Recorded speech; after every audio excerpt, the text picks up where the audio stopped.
Welcome to another exciting episode of the Growth Code podcast. With me, Figile Sejam, and Lebza will be ghosting this time. Sure, Lebza. Hey, sharp. Key. We're doing things a bit different this time. We know this is not normal. In most cases, what we do is we normally have our current affairs. So now we have a guest today. His name is Katleho Moeketsi. So I'll just start off by just reading his bio. So in his bio, he says, I'm currently a lecturer at the Central University of Technology in the Department of Information Technology. I love art and teaching, and my goal one day is to impart my passion and skills in digital art to the next generation through education. I also aspire to be a storyteller in the medium of visual art by creating original characters and compelling stories. I spend most of my time amongst people at the local gym and at the local church, where I mix with people from all backgrounds every Sunday. So with that being said, I would love to introduce you guys, Katleho Moeketsi.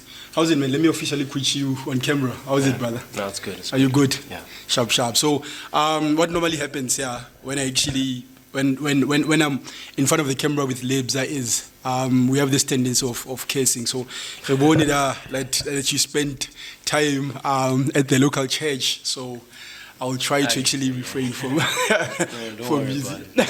Oh, I can just just let loose. Hey.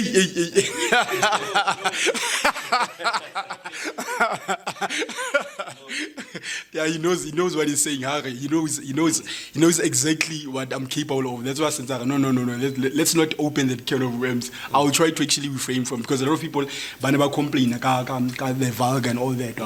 So I should just cut on that a bit. Anyways, my brother, how are you doing? Are you good? Yeah, I'm good. Just having a bit of a long day. My days are usually busy. Yeah. I keep myself really, really busy, especially if I don't want to think too much. Yeah. But thinking is good at times.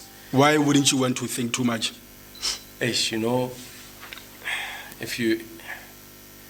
like me, and you're ever alone with your thoughts, it's not a good place. Especially if you're a fixer like me. My background is a lot of people depend on me. Okay. For a long time, in fact, that's been the case. In my background, I have a lot of leadership experience. Okay. And in my experience as a leader, I think one thing I've encountered the most is that people out there are thirsty. People out there are needy, man. And being the one to pick your hand up or raise your hand and answer the call. Dude, there's a lot of people that you come across, and there's a lot of needs that you meet to the point where you yourself become someone who you can't switch off sometimes. There's needs at work, needs at home, needs at church, things like that. And you just get used to fixing things to the point where it becomes dangerous to start fixing things. An example of that is me and a friend were speaking about this the other day, that say, for example, someone comes into, you're eating at Burger King. Okay, Burger King is a bad example. Say you're shopping, because this happens a lot in where my sister stays in Gauteng. Okay. So at the local Ackermans, I think they robbed it a week before I was there. Okay. Right? And a couple of minutes before my sister and my niece arrived there. So they were just going to get some shopping done, and then these people just came up and they robbed the store, and that happened to be a target for in that area. They always just happen to rob that shop. Okay. So as a dude, as a guy, you're not, let me put it this way, as a guy, you're always thinking about the safety of your loved ones. Right? I think that's instinct at this point, right? You got to be thinking about the safety and the provision of your loved ones. So we had that sort of scenario, and this is like life-changing stuff, because when it happens and there's guns pointed at you and there's danger now, and you got to act, it's like fight or flight or just die, right? When stuff like that happens to you, you need to do the right thing. Yeah. Because you could endanger your life and the lives of those around you. So, long story short, like the conversation that we had centered around what's the right approach to dealing with a conflict like that. Okay. I think we spoke about this the other day. Just in short, that certain situations require a certain type of individual or a certain version of you. Yeah. And so that's what I'm busy unlearning right now. It's just like the poet and the warrior. That a man is both poet and warrior. Can you explain that? Just try to, for people that obviously not part of that conversation. Just try to give context to it. Yeah, man, I'm getting goosebumps because that was a good conversation. It's like, but basically, this is not speaking for all men, but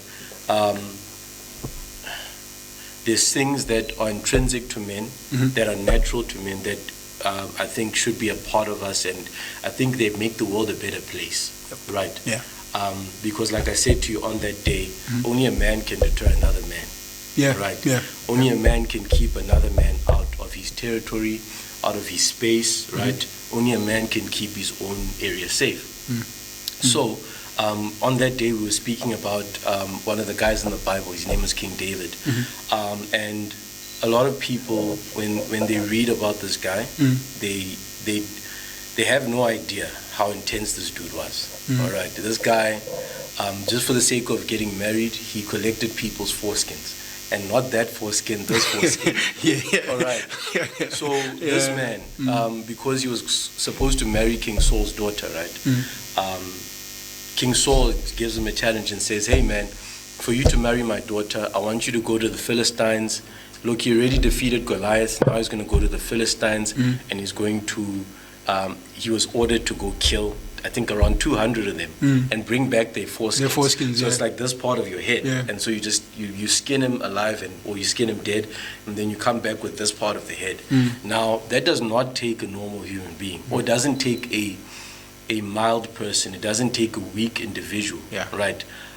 So it's very clear that this dude had experience with things that were, can I say, unique to being a male in this world. I know the conversation on male and female is a bit touchy right now. It's a sensitive topic. It's a very sensitive topic, specifically in the world that we're living in. But I'm just going to make reference to the Bible all the time, because that's where I get a lot of my inspiration from. But this same guy, right? He had moments where he chose when to fight back, and as you know, if you know the story, King Saul got jealous of the dude because they made songs for him that Saul has killed 1,000, but David has killed 10,000. Right, so already you're the king of Israel and you're just getting jealous because here's the 17-year-old, he just killed a giant and now everybody's singing his praises. So King Saul comes and he's like, okay, he starts sabotaging things. He throws spears at the guy. This guy did not fight back. He did not fight back, and that decision came from a certain place in him. All right, and so that's why when we were talking that other day, we said that man must be both warrior and poet, because to your family, you're not going to be the warrior all the time. There's a part of you that requires sensitivity, that requires intelligence, and I'm not saying I've got it all figured out. I really wish, but there is a call for us not to gravitate to extremes like we said that day, because a lot of us in today's day and age, it's either we fall on one extreme or the other. It's either you're too aggressive or you're too soft. All right. So you speak to a lot of kids nowadays and they haven't been in fights. But at the same time, you speak to a lot of dudes who are on the other side of the spectrum, and you realize that, yes, these guys are just, they are not awake. They are not aware of some of their blind spots, right? And we could miss a lot of stuff when we're not aware of stuff like that. So that's the story about being a warrior and a poet. And I think that balance, we're called to that sort of balance in life, to say that I know when to fight and I know when to reason. Because say you got a gun license and then they rob the shop that you're in. It's not always the best move to shoot the guy. If you think about it properly. It's not always the best move to shoot the guy, because if you guys remember, there was a story a couple of months ago about a dude who was on the subway in New York, and he caused a ruckus, right?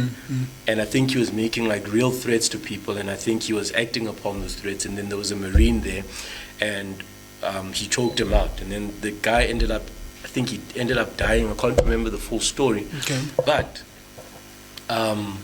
it was because of the threat. Right. So sometimes people rob a store or rob a place, and they don't carry that threat that I'm going to kill someone, right? Sometimes it does happen by mistake, but they don't want to do that. That's the reality of some crimes. They don't want to go kill people, but they're there to like take the money. They just want to look. They're in it for them. They just want to take the money, and so in a case whereby maybe they feel, because I feel that a lot of people act out of fear. So if they feel that maybe this act that they're doing puts them in some kind of danger, so sometimes you'll find that they're in a situation whereby they initially went there to just to steal money or maybe steal whatever, and then you find they kill someone in that act because of them acting out of fear. So that also happens. And so you're trained, right? In this scenario, you're trained. You've got a gun. You know how to use it. In fact, you use it from time to time at the range. And then some people rock up, and then that happens. You ought to ask yourself, is this the right move? If I take this guy out, is it the right move? And so one of my friends had a crazy story. I hope he doesn't mind me sharing this, but I won't mention him by name. I think every guy has a moment like this in his life where you either fight or flight. Right? So what had happened was on the N1 there was an accident, and this story spoke to me as well, because I thought, what would I do in that situation? So there's an accident on the N1. It's like I think 3 o'clock in the afternoon. They're driving home from Johannesburg, and there's a taxi overturned. So there's a lot of people in the car, right? And man, this story changed my life. There's a lot of people there in the car, and he was driving. He's a grown man, just like me. But at that point, you couldn't act. And it's happened to me a couple of times as well. But I think those are moments that wake us up to the reality of this world. But the young people at the back, they jump to action. I don't know if they had past experiences like this where they could jump into action and deal with the situation, and they did some heroic stuff. All right, they saved people's lives, because we don't know what was happening in there. But he called the ambulance and everything, and I really appreciate that he shared that story with me, and I also managed to share a couple of my stories with him, where I thought acting was the right thing to do. But it wasn't. It was not. So we had like two tales or two stories that were on the opposite ends. On my side, I was a student in Bloem, and there I was at Fish and Chips Co. because I stayed in King Edward. And I'm there with my girlfriend at the time, and this dude, he comes from the kitchen there in Small Street or something. He's like drunk. He walks up in there, him and his friend. His friend is a bit more sober, maybe he's a bit tipsy, but you can check, he's level-headed, right? But his friend, the other guy, he's drunk. So we're busy buying chips there, and this dude just starts going off on everyone. And now, you know those Bloem swear words, ne? Yo! 051. Yes. So he's busy going off. He's busy going off at everyone's moms and grandmoms. And I'm like, yo. So I don't like violence, but when pushed, then things can get ugly. So things got ugly in that moment. So I thought, this is a good moment. My girlfriend is here, and I'm going to defend her. Let me play hero. Why not? Let me play the hero. Good idea. I found out later. And this was the worst idea. So you've seen when the UFC guys have their face-offs. In a football match, when like sparks start flying and then they, face to face. I was ready. Okay, I wanted this guy. When I tell the story, I say, I had the lust to fight. Because we have that background at home. But I had that lust to engage that man. And that guy's friend just pulled him back. He's like, yo, dude, it's not worth it. And then they left the shop. And then, to my surprise, no applause. My girlfriend is mad. And I'm just mad like... at you and mad for not at me. acting. Yeah. No, mad at me for acting. Okay. This is like the point of the story. That you think you're doing something right, but you're not. But you're not. Yeah. So you really got to take thought, and you got to think quick, I guess. Yeah. As to whether I should be a lion in this situation or a lamb. Yeah. If I should be a warrior or a poet. Yep. In that situation, I had to be a lamb. I had to be a poet. I had to take my woman and go to another shop. I didn't know that. But sometimes now I feel with women, like you can't win in most cases, because it happened that maybe you took the lamb approach, now you weak. That's the thing. Now you weak. That means that you don't have the capacity to actually, or you're not actually capable to actually defend her. In such instances, you let another man offend her while you're there, and you do nothing about it. So I think it's one of those things whereby my biggest fear, man. Yeah. It's like, sorry to interject. Yeah. But I feel like the biggest problem in most situations, whether you need to be a lion or a lamb, is timing. Yeah. And also your surrounding is a big problem. I feel like maybe the lady might have been like, you didn't need to stand up. There's other people in the store. Okay. The store has security. Yeah. It didn't. But you didn't need to so now I must let another man defend my woman. No, but that's the question. The thing is, what Kate is saying is, these people, this guy came in and he was just going off. He wasn't particularly going off as well. Yeah. So he's going. Like that's why your women felt like he was going off at everyone. Yes, that's what I'm saying. To your woman, it was maybe it's just this drunk guy. Yeah. You didn't need to defend me at any point. Remember in high school? If I was there, I would have done the same thing. And my argument would be, look, if these guys are weak, if they don't want to defend their women, then I'm not going to be part of them. So now I'll act differently. But also you are sober, you're fighting a drunk person. Yeah. I'm not fighting him. I'm beating the shit out of him. I'm not going to fight him. I'm going to beat the shit out of him. And exactly, it's not a fight. I mean, you're going to finish the fight before it starts. But now, here's the thing. Remember in high school, ne? Yeah. What was the one thing that you couldn't say to another guy, even if you're cussing him out? Yeah. What was the one thing? You do that so well. Oh, lady. Yeah, I know you. You don't play there. That one. Yeah. That one is sacred ground. Whether you're on good terms or bad terms, this is a person who was the door into you living today. Yeah. All right. Yeah. And that man was invoking the old lady now. Yeah. Bloom style. Not. You understand how painful that is. Yeah. And now you're just like, well, it's my mom. Yeah. If the rest of the guys in there are comfortable, maybe they're used to that. You know, the guys all the time. Maybe they're comfortable with that. But I'm in that room, and if working fella, then this is okay. If they're comfortable with that, I'm not. So now I'm not saying I think I would maybe try to sound politically correct because the situation has not happened. I'm not there, but I would say now, just knowing my character, that's how I would also behave. Yeah, and it's a really tough thing to navigate because now you find someone in this day and age, and like you can get you catch a case. You catch a case quick, or worse, him and his boys come back and. You know, and it's curtains for you. And someone dies by accident. Like you hit him too hard and you hit something. And that's life, dude. That's life for you. So we need to really take into careful consideration what role we are playing in a specific scenario or situation. True. Because like we say, we can be driven by that passion to like want to defend our loved ones and want to defend our honor and everything, and then we find out that this was the path to my ruin.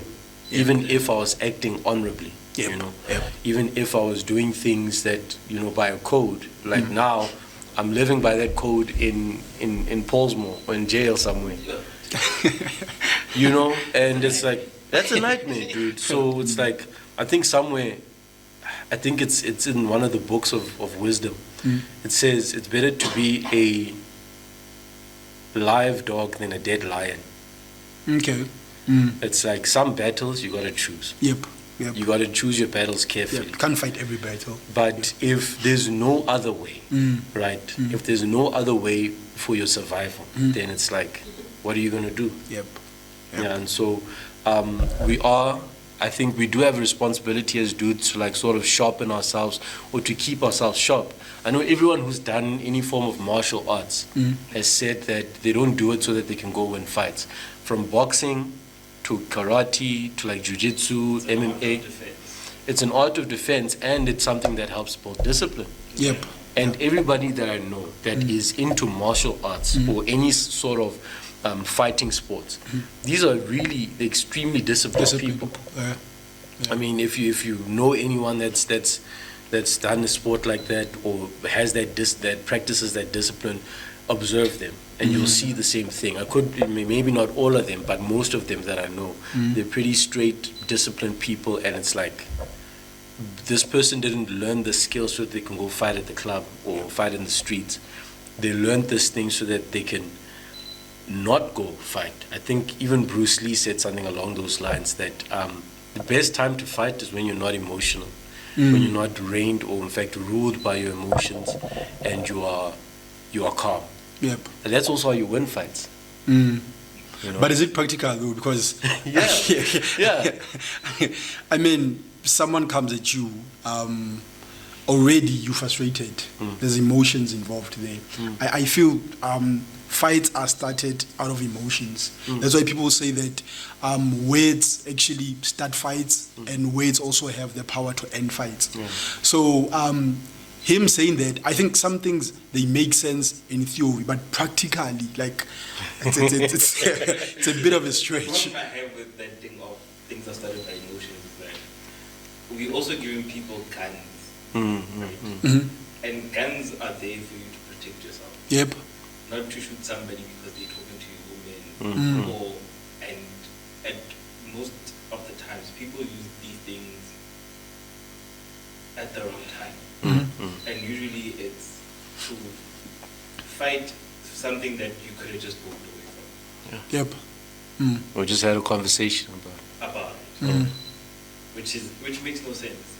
Yeah. I think all of that makes sense. Here's but the when you're in difference. the act and someone provokes you, then you have to act. Like, for instance, look, if you're working, let's say you're working with your girlfriend in a park, and then some guy just walks behind you and grabs their butt, one would say that it's not worth it. You see, this guy is a jerk and whatnot. But as a man, what do you do in such a case? Do you try to reason with that pervert? I will tell you what I'll do. I'll beat the shit out of him. Look, logic escapes me in that scenario. Yeah. So now that's why I'm saying that, as much as we'd say it makes more sense to actually walk away from all of that, but there are certain things, there are certain fights that will actually, you'd fight because of an emotion. Obviously, then you are grieved. You're thinking, but how dare you? I mean, the fact that even if it didn't happen to a woman, just seeing some pervert just touching women in that way, as a man, biological. I mean, that's what it's in you that to actually to protect women. So I would actually fail to say one is a man if they don't have that instinct to protect, and then you protecting, well, you'll protect coming from frustration and all that. That's why I'm saying that. How do we rationalize fights and say, okay, let's take it a step further then. There's being, if you're looking at the spectrum of now the lion and the lamb, and there's people who are completely just passive in that area. I hope I'm using the right term, but you're passive and you just like, when that thing happens, you don't act. Right? Yeah. So, like you said, you don't categorize a person like that without a spine as a man. Yeah. Let's take it a step further. Now you're the man who acts. The man who acts, he shoots first, asks questions later. And that has its pros and its cons. One of the pros is that you've dealt with the situation, but one of the consequences is that there are consequences. Right? From acting out of your rage or out of passion. And then there is something a bit further than that. There's the man who knows when to, like, and it's all going back to the lion and the lamb, warrior and the poet. in Christian circles we call it warrior and worshipper, right? That there's a point at which we need to act, and then there's a point at which we need to behold, right, God, and just say, you know what, you got this. This is your fight. But I like what Bruce Lee said about, I think, being calm or reining yourself in a moment of conflict, because like we don't react. The best thing to do is never to react, but to respond to a situation. I asked this question to someone the other day, and it was wild, because as men, our absence in society causes a lot of harm. If you think about it, we could go into the stats, but like we don't have time for that. But our absence causes a lot of harm, and when we keep on getting sent to jail for like crimes of passion and things like that, it's like we're just creating a bigger gap, for causing more problems for the enemy to infiltrate and just take that space that's supposed to be occupied by us. So say you come back from your 9 to 5 and you are steady, you are stable, and you're a happy man, but you come home to find your wife cheating. Right, that same behavior where you're in the park and they grab your girl's butt and you go off on the guy, it's going to be reflected here. That I couldn't respond back then. I only reacted. Even then, you're going to react. And that reaction is going to take you away for life. Whatever you do in that moment. I heard a story of a construction worker. It was a dude who worked at the mine, somewhere here in Valcom, or somewhere here in the Free State. So this dude, right, his girl walks him to the bus every day. I'm going to be real quick with the story. She walks him to the bus every day, and then she sees him off, and on the outside looking in, you'd be like, man, what a wonderful couple. Girl was cheating the whole time while dude was at the mines. And those guys work long shifts, right? So when she gets back, she calls out over the other dude. So one day, dude, this guy came back early from work, and she saw him come through, right, in the yard, and she's like, oh crap, my man is here, and he's got a gun, right? So what do you think happened? Someone died. No. Someone was shot. The exact opposite. This guy rocks up and he sees everything that's happening, and he puts 2 and 2 together. I mean, everyone's naked in the house, right? We're all adults here. So like you know what's going on. It's not like they were just, camping. Or playing chess or something. Right? So he's like, okay, I see what's going on here. He's pissed. Calls the cops. He's like, yo guys, I'm about to do something stupid. Come lock me up. Come get me. And then he stayed, I think a night in holding or something. And he stayed a night there. Long story short, he avoided the situation because he didn't react. He responded. Yo. I guess there are people who who are better than me. I'll just put it like this, because I would have reacted differently. But I think the disrespect coming into my home and just my final thought. I think it's within us as men, as people, to choose and to learn how to react, how to respond, and not to react. So everyone can do it. Yeah. Okay, you were saying. So, responding and reacting is a thing. I think there's a proverb somewhere. It says that it's better to be a man who can rule himself than a warrior who can overtake 10 cities. Because I think a lot of the ruin, if I have to interpret that proverb, a lot of the ruin in life takes place in here. And it flows from the outside, from the inside out. All right, so if things aren't good in here, they're going to be reflected in the world that you're living in. It will actually determine like the quality of your life and your decision-making process and whatnot. So what we see on the external is just a reflection of what's happening internally. That's why I feel that it's very important for men to open up and have conversations, because the only time as guys we you talk about stuff is, you know, when people talk about smashing. That's why I'm saying people. So I'm not part of that. I'm not including myself. So it's when like Bolebs and guys such as yourself talk about smashing and you know, You know what? having like fun and all that. But we don't have like serious conversations. Yeah.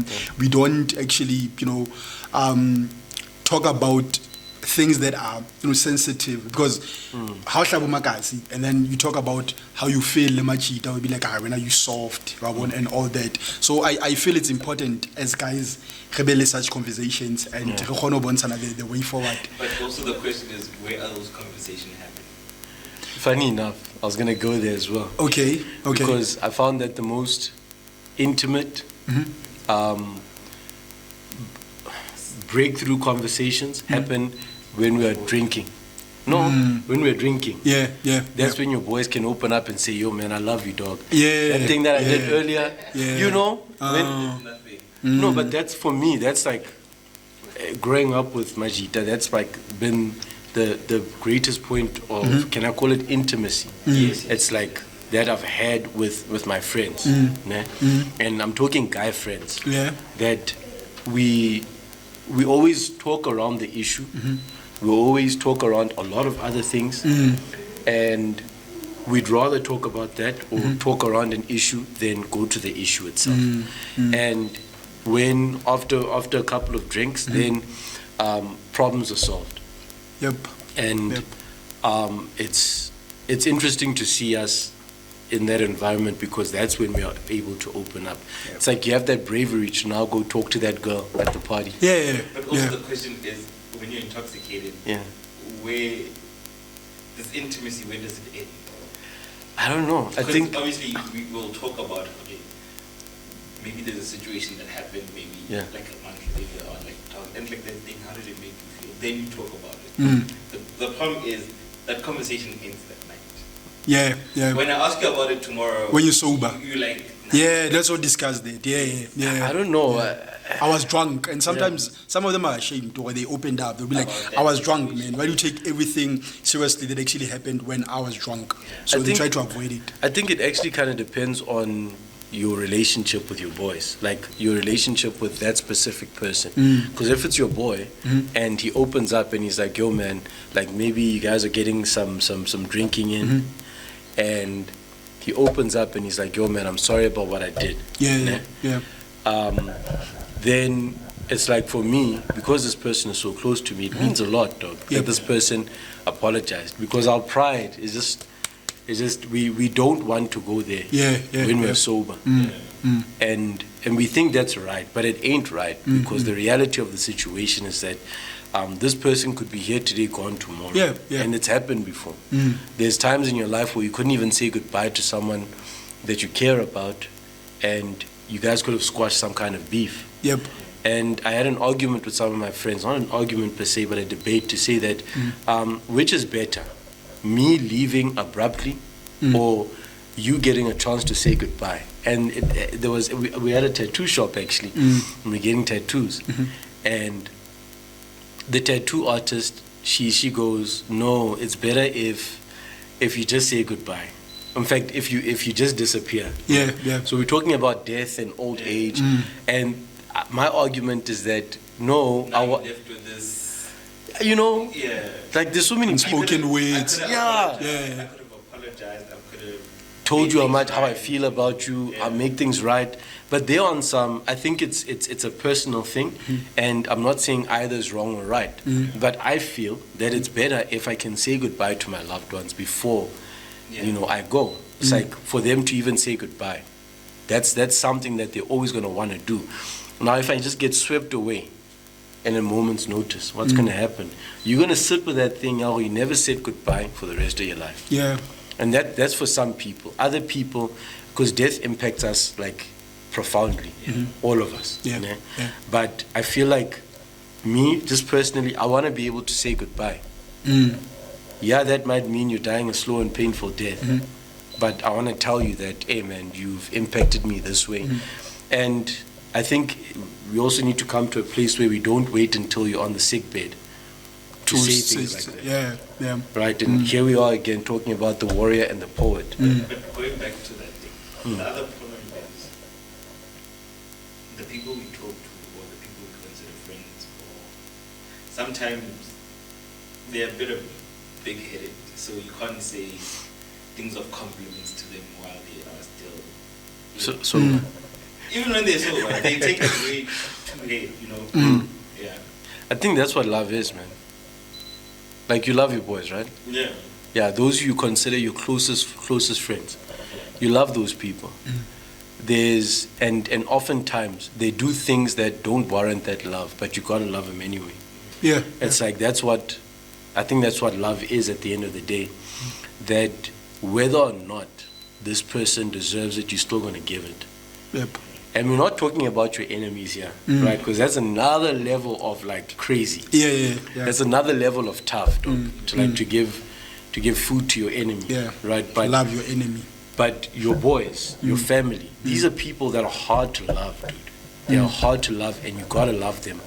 And it's like when you realize that they make it difficult for you to love them, that's all the more reason for you to actually love them. To show them and express that love.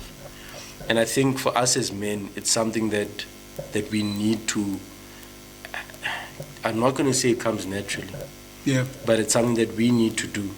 I think in our marriages, right? I don't think we can talk about marriage today. But if we can say in our relationships all over, specifically the people closest to us that make us better people. Yep.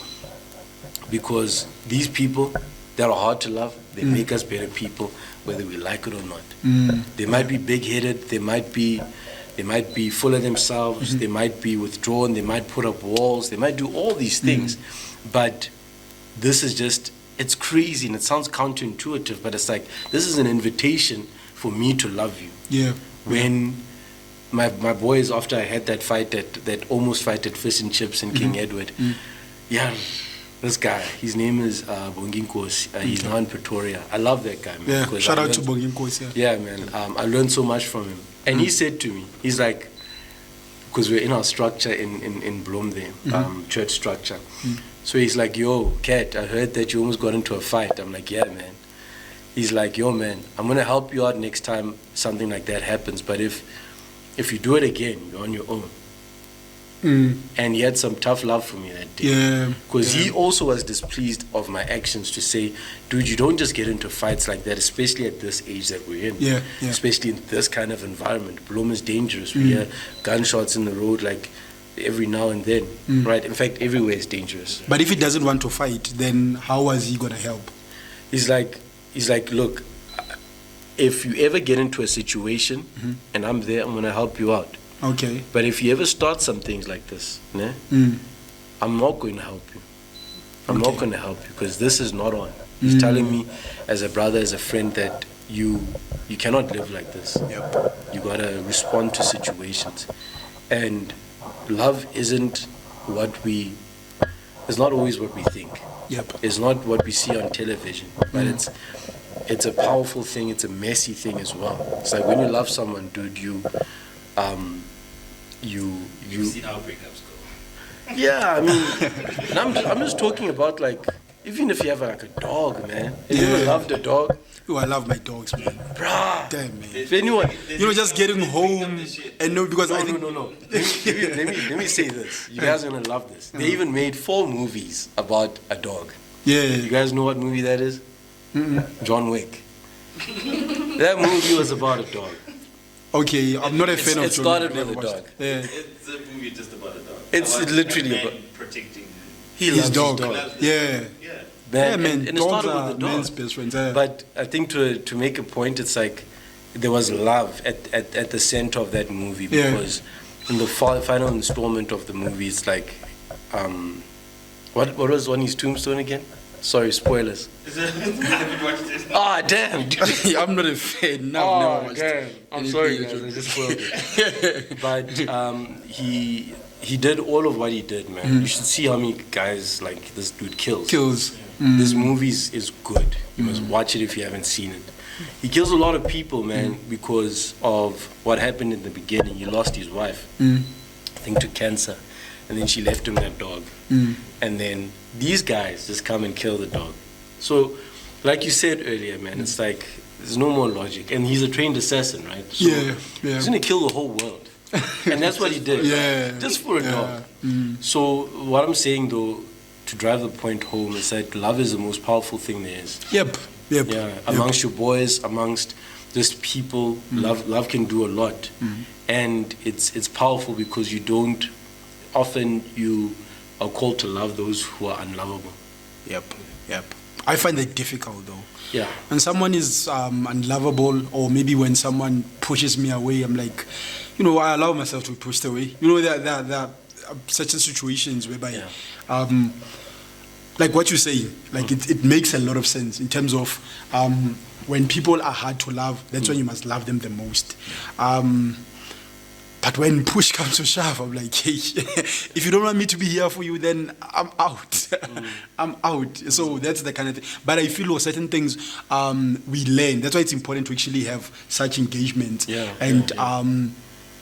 I'm actually loving this, just having guys talk about love, and then we're not saying no homo all the time and all that. Because at some point, like we don't embrace that brotherly love. When you try to actually do that, people think, this one plays for the other team and all that.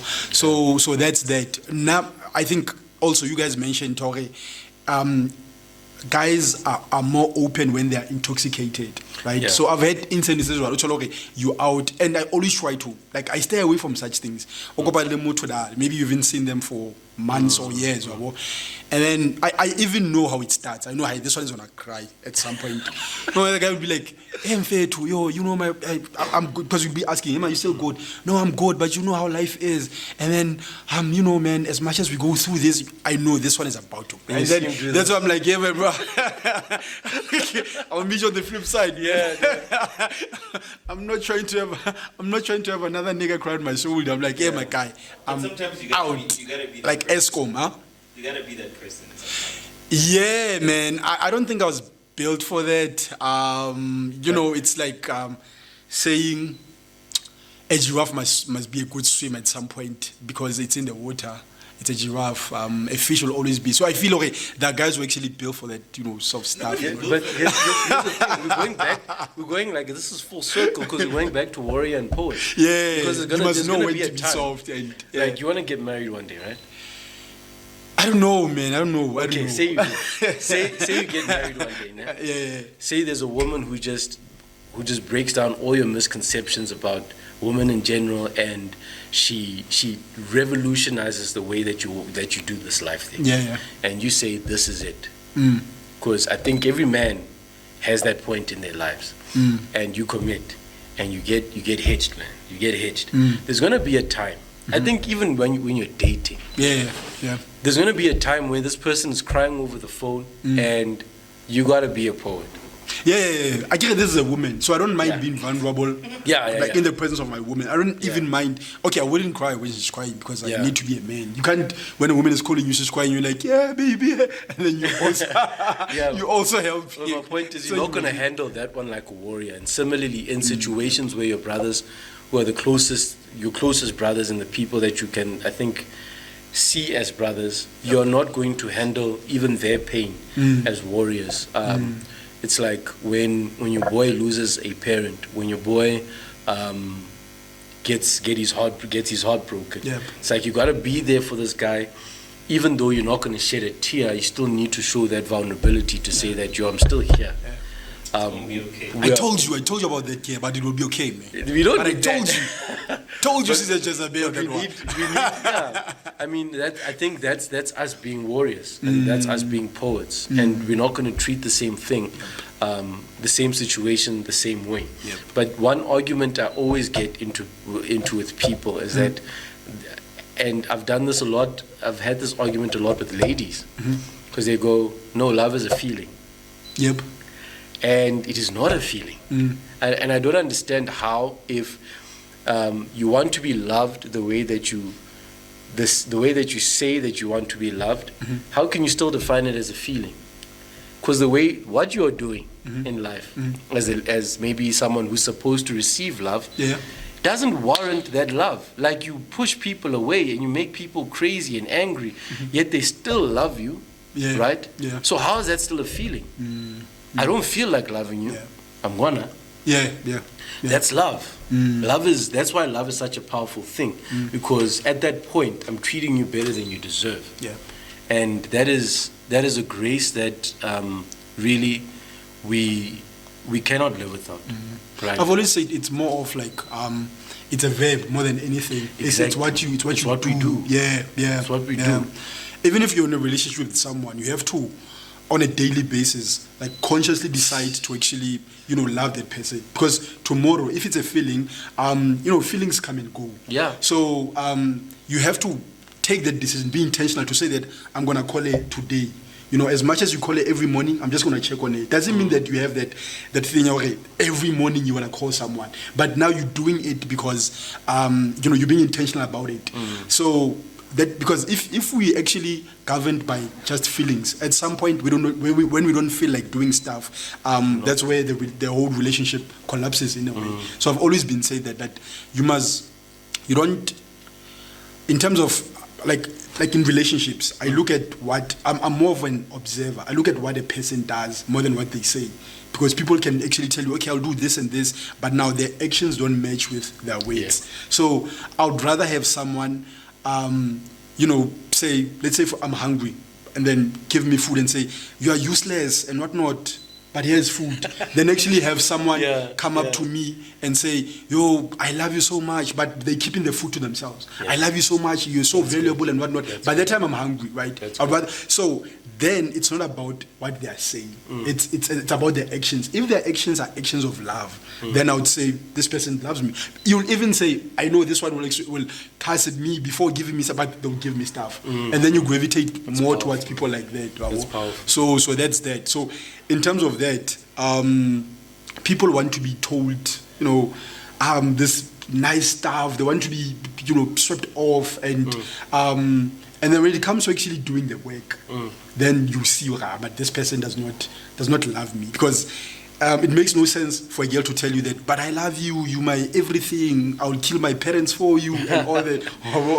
But when push comes to shove, you're like, hey, man, baby, we need to start that business, kill them.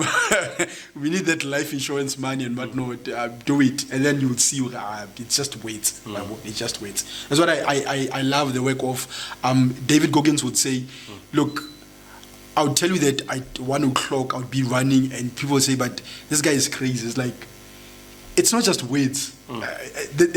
People will say that I'm just talking, but this is me. What I actually say, this is something I will actually do at some point. So a lot of people actually they have this thing on my lip service, and when it comes to actually doing the work, it's a problem. So we should get to that, understand love for actually what it is. It's a verb. It's an act. It's a verb. It's a doing weight. You need to actually put in the work. That's why the OGs would tell you that love is, in fact, marriage is work. I always wondered what that meant, man. Like, what do you mean, bro? Like you're there, you're getting like a 5-course meal. And like you're getting laid every now and then. You got awesome kids. You got a nice job. The reality with marriage, especially, is like, if you like, it's something that you've been, searching for and something like that. It's that it comes with its provision. Because it's a good thing. It's just that we take it down to our level and then we just make it whatever it is. But that thing is actually good, dog. And I hope I'm yet to encounter that and experience it. It feels like something that's really far-fetched and far off for now. But I think after I get my paper together, it's like, it's gonna happen. It's gonna happen. I think the trick is also just finding that person that you want to do life with. And one really unpopular thing that people have said in every way, but which is, what's the word?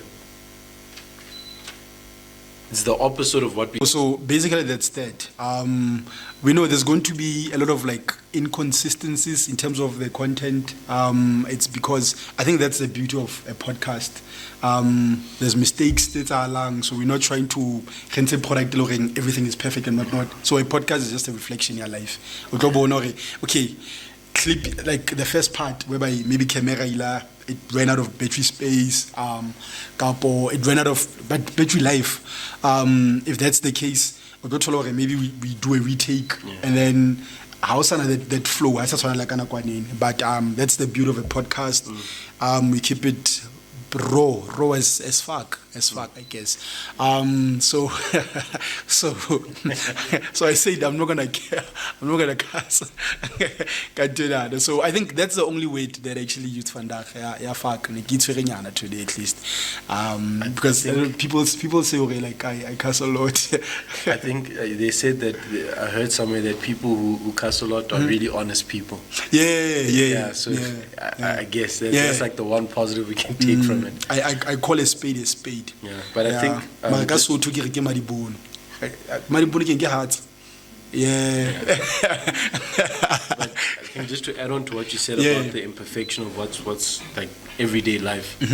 I was telling someone the other day that there's a Japanese philosophy called Kaizen. Okay.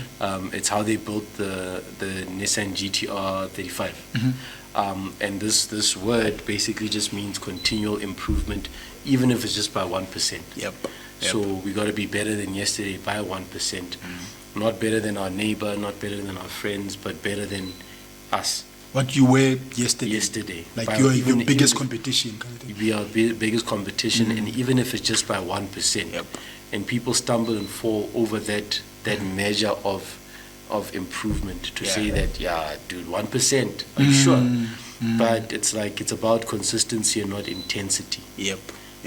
Even when I'm going to go hit the weights now, I'm not going to go hard. I'm just going to make sure that I get in there, lift something, and then go home. Because I'm going to do the same thing tomorrow. And someday I might just go intense and just really let it all out. But it's all about consistency and not intensity. So that's the beauty of imperfection. That we can get a little better every single day. I was actually reading a book by James Clear. It's called Atomic Habits. He speaks of this small improvements because in time, because there's a story that he actually talks about this guy who is actually, he was helping the British cycling team. So for years they've been performing very badly.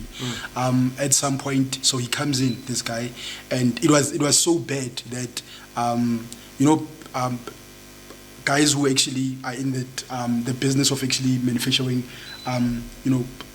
bicycles to compete with, they didn't want to give their bicycles to British cyclists, because like, no, we know that you guys can't ride our bicycles, you guys are that bad. So this guy comes in as a performance coach, and then when he comes, because people are thinking, okay, you're going to tell them to actually work extra hard and whatnot, but he starts improving the small things. It's like, let's change the seat of the bicycle to make it more comfortable for the and then after that he goes for the wheel, like this small changes.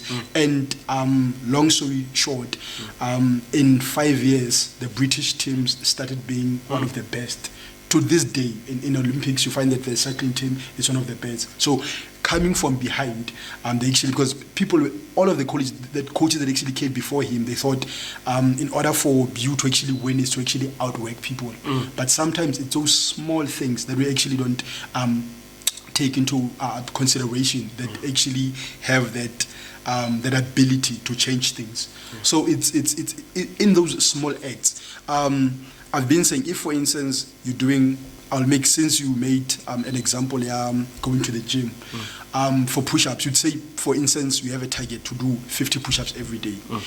On other days, when you can't do 50 push-ups, a normal person would, instead of them doing 10 push-ups, they would say, I can't do 50, so I'll do nothing.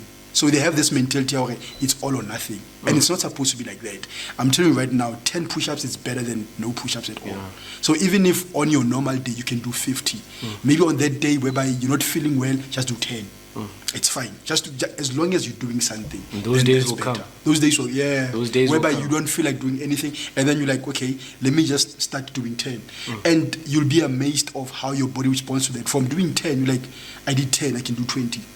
After that, the next thing you do, you know you did that 50 that you didn't feel like doing. So if people can just embrace small beginnings and, just putting in something.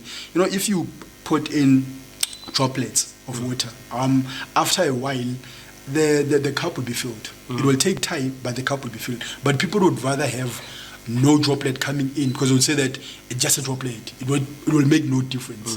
But in a year's time, that droplet every day, taking one droplet at a time, it will make something. And then you'll find that one that is still patient with the process, at least they have, even if they feel that it's not even filled. Let's say it's like 25% filled. It's better than saying, look, I'm not even going to take consistency. I'm not going to put anything in and getting nothing.